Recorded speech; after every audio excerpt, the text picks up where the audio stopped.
Що стосується ООН, при всій повазі ООН нас не захистить від окупації або бажання Путіна прийти знову. Ми не бачимо ООН як альтернативу контингенту або гарантіям безпеки.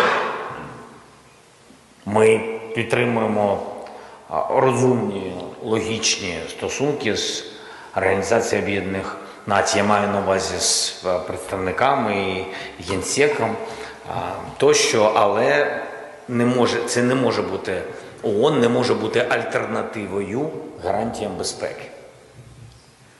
This is my video update on this Sunday, midday, March the 23rd, coming to you from Limassol, Cyprus.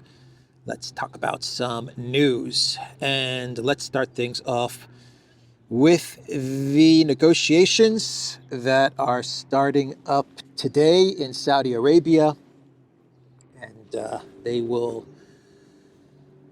go on till, I believe, Tuesday, between the United States and Russia and the United States and Ukraine. And the goal of this round of negotiations is to try and get to a Black Sea ceasefire. So the US is going to be negotiating with Russia to figure out how to agree on a Black Sea ceasefire. And then I imagine the U.S. is going to go to Ukraine and deliver the terms, the agreement to Ukraine, and to tell Ukraine to not mess around with the ceasefire and to not screw things up. And I think that's how these negotiations are going to be run, because this is a proxy war between the United States and Russia. Ukraine is the proxy. The U.S. is negotiating with Russia, and I think Ukraine is going to be in Saudi Arabia so that the U.S. delegation can deliver the terms of the ceasefire to Ukraine and to tell the Ukrainian officials to agree to the terms of the Black Sea ceasefire and to not break the terms of the Black Sea ceasefire, of which I am certain if there is an agreement for a Black Sea ceasefire, then I'm certain that Ukraine will break those terms, as they have already broken the energy infrastructure ceasefire. And the Russian Foreign Ministry, Maria Zakharova, yesterday, she actually issued a warning to Ukraine and a warning to the United States. The warning to the United States is you better tell Ukraine to get in line and to stop attacking our infrastructure, agree to the terms of the ceasefire. To Ukraine, Maria Zakharova, she said that Russia reserves the right to respond, including with symmetrical military strikes, if Ukraine persists in these operations. If Ukraine persists in attacking our energy infrastructure, then Russia is going to attack Ukraine's energy infrastructure, symmetrical military strikes. So the message to the United States is talk to the Zelensky regime and tell them to stop, or else we're going to hit Ukraine energy infrastructure. So that's where we are with the negotiations. We'll see how all of this unfolds. I don't think I have anything else to report with that. Arestovich, he gave an interview the other day, and he said that Ukraine had plans to blow up the nuclear power plants. He said the U.S. sees the country's leadership as apes with a grenade and wants to take over the facilities to offset the risks, Arestovich has claimed. So Arestovich is saying that the Trump administration, they want control of the power plants because they got wind of Ukraine officials' plan that if the Kiev regime starts losing the conflict and it looks like they're about to be defeated, then they're going to blow up all of the power plants in Ukraine. They're going to try to blow up the power plants that Russia controls, like the Zaporozhye nuclear power plants, and they're going to blow up, according to Arestovich, they're going to blow up their own power plants. And this plan originated with Android AI robot Budanov.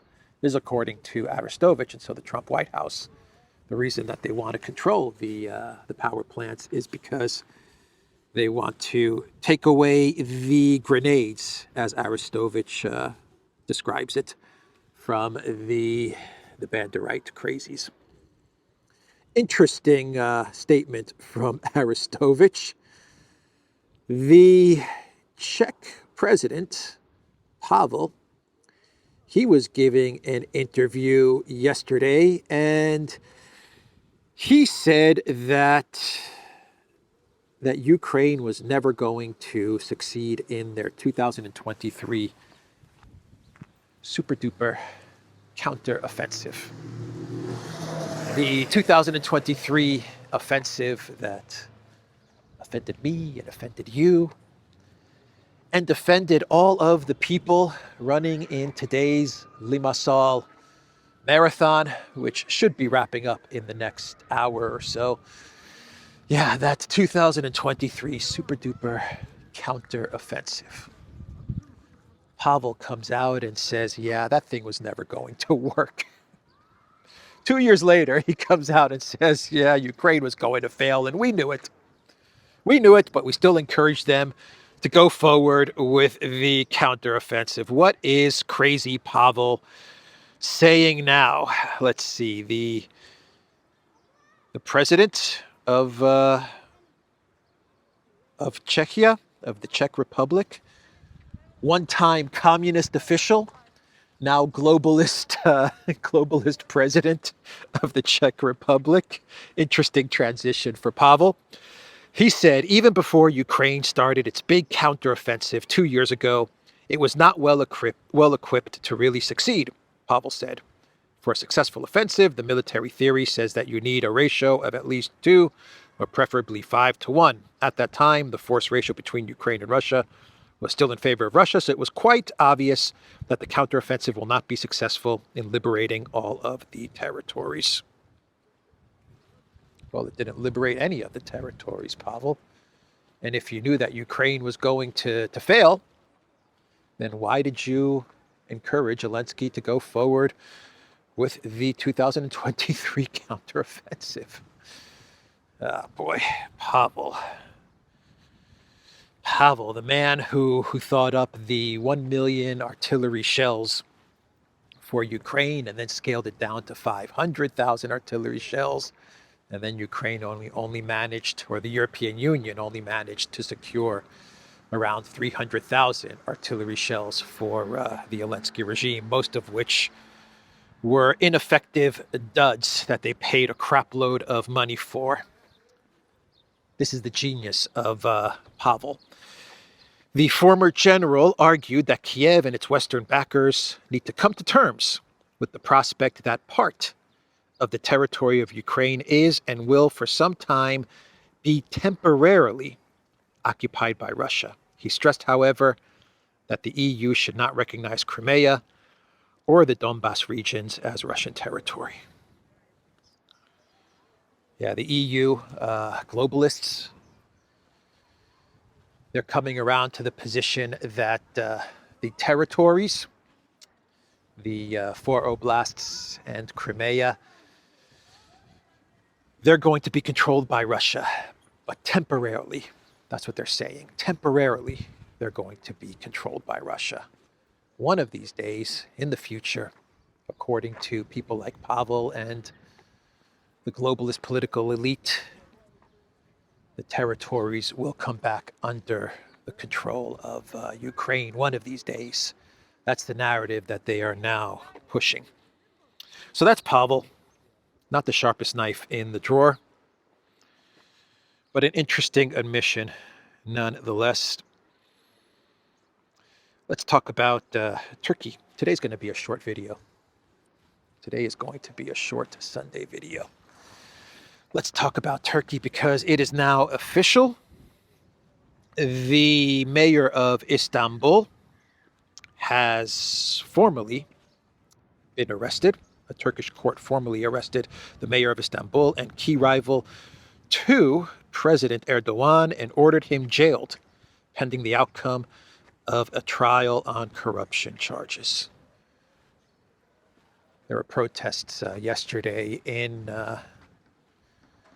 Ankara and in Istanbul for the mayor of Istanbul, Imamoglu. I think I'm pronouncing that correctly now. But yeah, he's arrested. He's going to remain, I believe, under arrest, formally arrested, according to the Associated Press. And the mayor of Istanbul was expected to run for president in 2028. He is a member of the CHP party, which is a rival party to Erdogan's ruling AKP.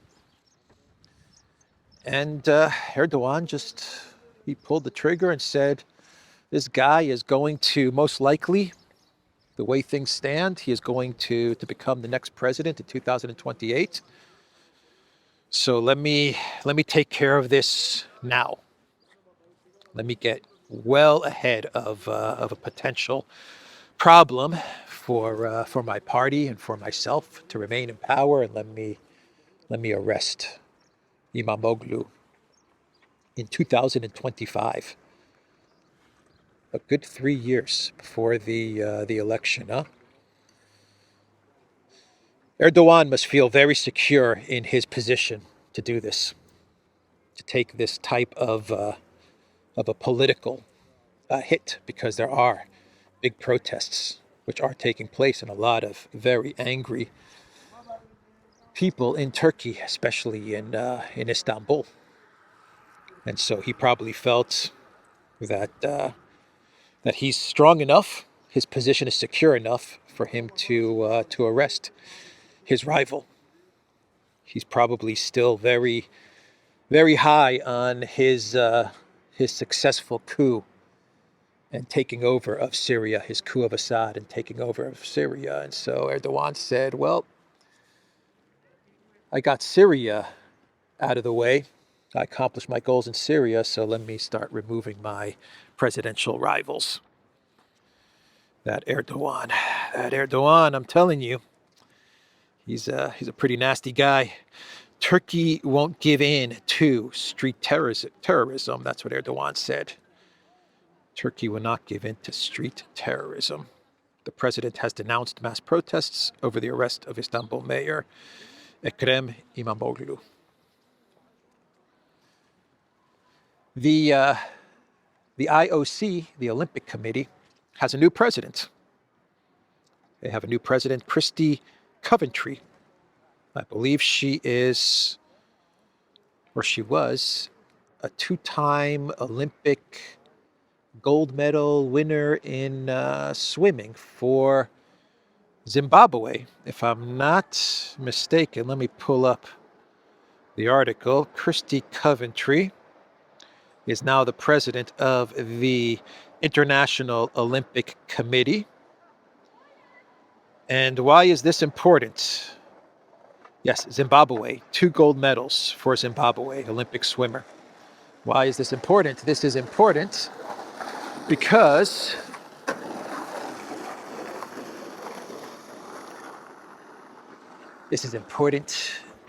she is coming out with statements saying that she opposes Olympic bans of athletes and countries over armed conflicts. In other words, she is strongly hinting that Russia will be allowed, Russian athletes with the Russian flag, with the Russian national anthem, will be allowed to participate in the Olympics again. This is what she's hinting at. When asked by Sky News, a day after being elected to the post, whether she opposed banning nations from the Olympics due to military conflicts, Coventry said, I am, but I believe each situation must be considered individually.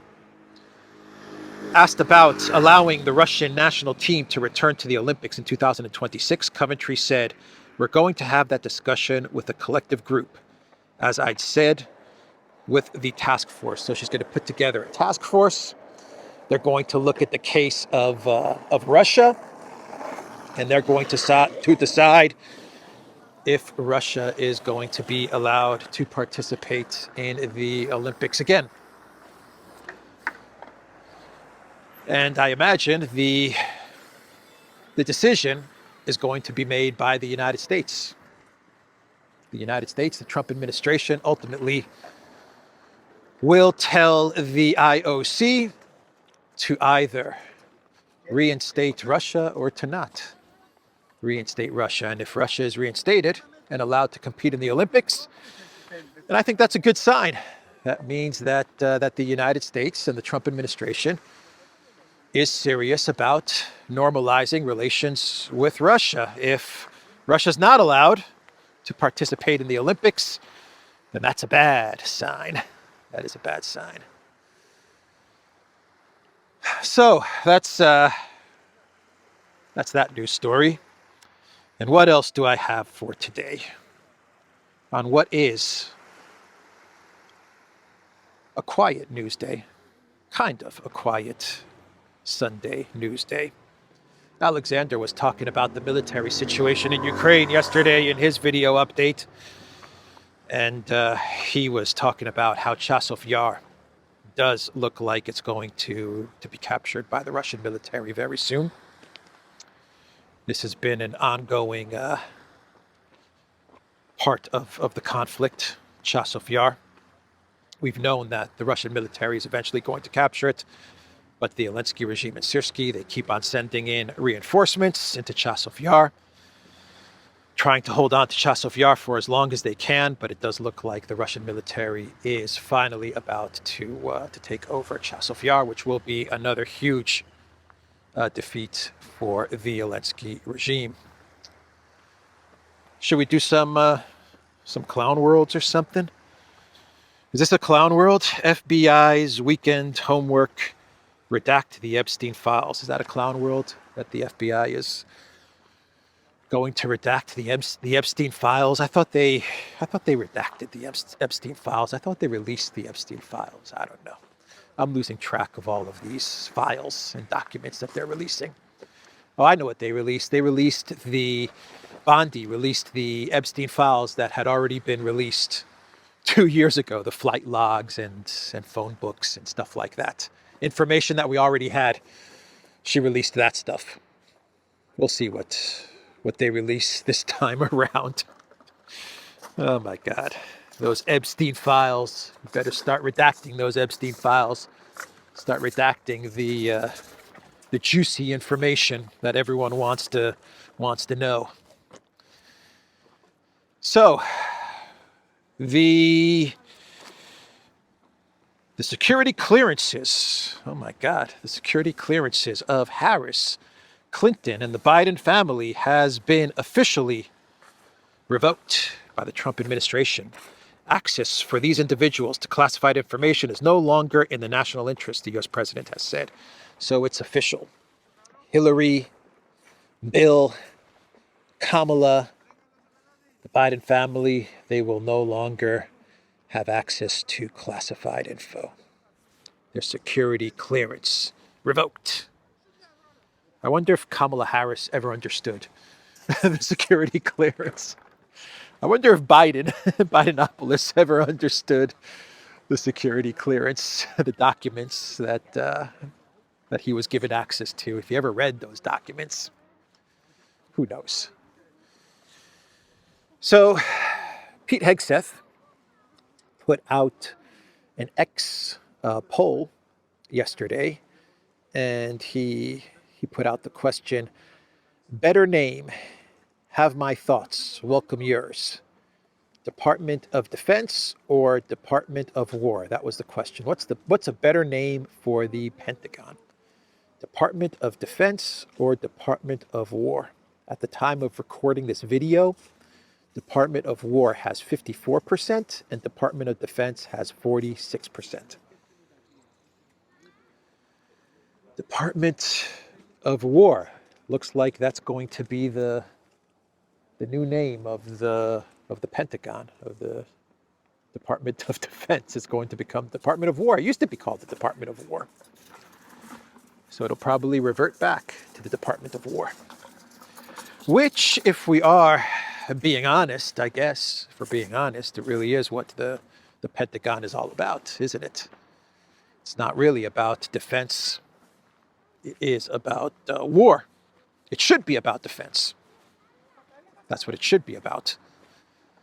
But over the many, many decades, it has always been about war. So, I don't know, maybe Hegseth is just coming clean, huh? He's just being honest about it. Is that what this is all about? Or is he telling us something? Is he telling us that war is on the way? More war is on the way. So why hide it with a name like Department of Defense? Might as well go all in and just call it the Department of War. I don't even know if that's a clown world. Maybe that's not even a clown world. But that's my video for today. TheDuran.locals.com. We are on Rumble, ODYSEE, BitChute, Telegram, Rockfin, and X. Go to the Duran shop, pick up some merch, like what I'm wearing today in this video update. There is a link in the description box down below.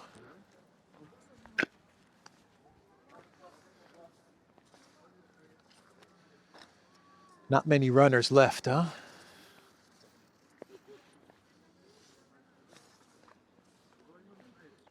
No, not many runners at all.